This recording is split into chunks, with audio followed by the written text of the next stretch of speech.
ఈరోజు వాస్తు శాస్త్రంలో సహజ సిద్ధంగా మనం ఏదైనా ఇంటి నిర్మాణం చేసుకునేటప్పుడు సెట్ బ్యాక్స్ అనేటువంటివి ఎంత వదిలిపెట్టాలి, అది ఏ డైరెక్షన్కి ఎంత సెట్ బ్యాక్ వదిలిపెట్టాలి, తూర్పు ఉత్తరం ఉన్నప్పుడు ఎక్కువ సెట్ బ్యాకే ఉండాలా, దక్షిణము పడమర ఉన్నప్పుడు తక్కువ సెట్ బ్యాక్ ఉండాలా, అసలు ఏది నిజం ఏది అవాస్తవం అనేటువంటిది మనం ముఖ్యంగా తెలుసుకోవాలి. సహజ సిద్ధంగా మనం ఏదైనా తీసుకున్నప్పుడు రాజవీధి అనేటువంటిది ముఖ్యంగా చూసుకుంటాం. అంటే అది డైరెక్షన్ ఏంటి అనేటువంటిది ముఖ్యంగా చూసుకుంటాం.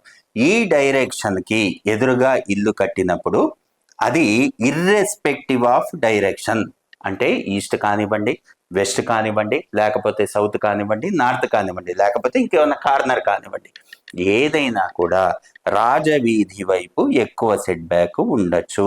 ఇది వచనపూర్వకంగా, శాస్త్ర ప్రామాణికంగా, శ్లోక ప్రామాణికంగా మనకి చెప్పినటువంటి విధి విధానం. అంతేగాని ఇక్కడ సౌత్ సైడ్ కదండి రోడ్డు, సౌత్ తక్కువ ఉండాలి, నేను నార్త్ పెంచుకుంటాను అంటే అది తప్పు.